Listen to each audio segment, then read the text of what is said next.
Still filling up the pond. I should have put it in the small one, but I'm going to let it go one cycle. Like I said, the runoff just keeps running a little bit slower and slower when it doesn't rain, so it's going to be hard to catch up to the pump. So I'm hoping to get at least some into the small pond today. And again, I got to get out there and kind of take control of those bulrushes. But yeah, now I'm going to get to work on that irrigation. Let's get going. Okay, so I was really hoping to do some of my irrigation plumbing today, but I found out that these couplers only fit this particular tote, but it doesn't fit the other tote. So I just don't know what to do. So I'm gonna have to take these back and probably figure out another solution. But in the meantime, as I always say, do as you can, not what you can't. I'm just gonna try and fill the pond. I got some trees I should get in the ground. And another couple of projects I want to work on. Maybe I can get down there and do that as well. So we'll see what we can get done today. All right, plan B. So what we're going to do here is we're going to get these plums in the ground, because they put these like grow socks around them. They're not absorbing the water as well. The water's just running out the pot. So they were a little wilty, and I gave them some water and they perked right up, but I want to get them into the ground, make sure they get in proper water. I got a couple of little stragglers here. These are the ones that Ed Chardoodles gave me. So I'm from Gino gave them to me. So anyways, so we're going to give them a shot too. So we'll find them a home and we'll see how they can do in the real dirt of this farm. And branching out, we believe in everything's got a chance here. So we're going to give it one. So let's get down there and start placing them, find a place for all these little goodies. And then if it doesn't totally exhaust me to like do that, I might come back up and grab a couple more. I got the apples. I was just hesitant to put them in because in the wintertime the voles love to go at those roots. So, and then these weeping mulberry, I think I'm going to keep them for the front of this greenhouse. I'm going to put one on each side. And I think that'll be nice for decorative reasons. But I got to get this truck out of the way, which is also another chore. We got to make some new doors because these doors are crunched. And then over here where I finally cleaned it all up, I got to just take out that one little stump that's in the middle there, and I'm going to start using that as a parking space. So I would like to do the same thing I would do to the road, is basically come along here and fill it all in with that crushed cement, and then pack that in up there too as well, and then use it for I'm going to park the my crane truck there so I can unload logs if I ever get any more. And yeah, we can store a few things back here. So anyways, let's get going. I'm wasting daylight. Okay, remember, you got to make it twice as big as the pot. So I think that's pretty good. We're going to try and take that sock completely off. I know they're biodegradable and all that, but it could cause girdling in the root system. So we don't want that. We want it to be as healthy as it can be right from the start. And she's pretty tall too. She's taller than me. She's definitely at my reach. So yeah, let's get that in there. We're going to use straight compost. This is all I have right now. Maybe a mix with a little bit of the dirt, the topsoil that was here. But yeah, that's what we're going to use. It's all worked out. So yeah, let's get going, fill it in, and move on to the next tree.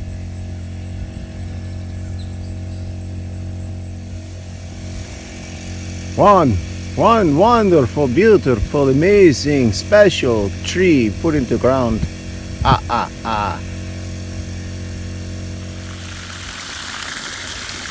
There's a gigantic goldfish. He's got to be at least six inches long. Pretty big. It's all right. I like that. You see them all just going towards the water. But yeah, you got to fill up the pond, otherwise there won't nothing to swim in. All right, we got 2, 3, and 4 beautiful, wonderful trees. So now I'm going to get on to this little project that I wanted to show everybody. It's kind of my version of a raised bed. I'm going to use barrels connected together, and I'm going to use them the full length of them so that I don't have no bending over. But we'll get into that right now and show you what I mean and how it's going to look. Okay, so I've already tilled up some of the ground here. We're on a hill. So what I'm going to do is take some of the dirt on the back side, put it in the front side to kind of level it off a bit. And what I'm going to do is I'm going to get some 55-gallon barrels, and we're going to cut the tops and the bottoms off, and we're going to fill them up with dirt. But first we're going to connect them together so that they're all in succession. And like I said, we're just going to remove this dirt over here, level it off a bit, and we're going to get going. So what I want you to do is just stay tuned, and I'll show you what it looks like in a minute so you can get a better grasp of what I'm trying to tell you. Here, see what I mean? Try to level this off a bit so it's a little more straight. And now we're going to go grab some barrels, and then we're going to do some work on them. So let's go to that and charge up the phone and get right back at it. All right, so I'm going to do this in the garage. It's a little cooler in here, and I can clean up the mess a little better. I don't like leaving sheddings of plastic everywhere. So I just got my scroll saw, and what I'm going to do is I'm going to cut this part off, but what I'm going to do is leave this edge here. So I'm going to like cut around and just leave an edge because I want it thicker here because I don't want it to buckle in any way, shape, or form. Okay, so that's the first thing we're going to do is we're going to cut that out. So let's get going on that.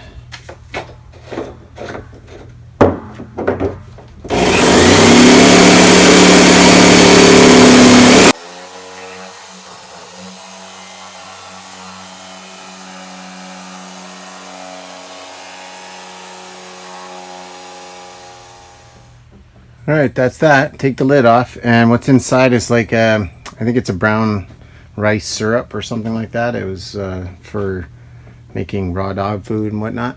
So I'm not too worried about what's in it, but I do have to empty it out a little bit. All right, now that we got the tops off, we're gonna start working on the bottoms. Pretty simple, straightforward. All right, I got all 5 set up right now, all cut. Now I got to get 5 more because they're going to be in rows of 10, and they are going to be, you know, I don't know what you call that, diagonal from each other. So they will fit in nice and neat. And then what I'm going to do is to keep that together, like I want them really tight together, I'm going to bolt them together. So I have bolts with some washers. They're just extra bolts lying around. It doesn't matter if they get rusty because they're never coming apart ever again. All right, there we go. All 10, all bolted in. I need 2 more bolts though, but I do have them. I'm just gonna go get them. As you can see, I bolted them all together so they can't move. So they're not gonna get all flimsy when you fill them up with dirt and stuff. They shouldn't get all oblong. I wanted to keep them pretty straight.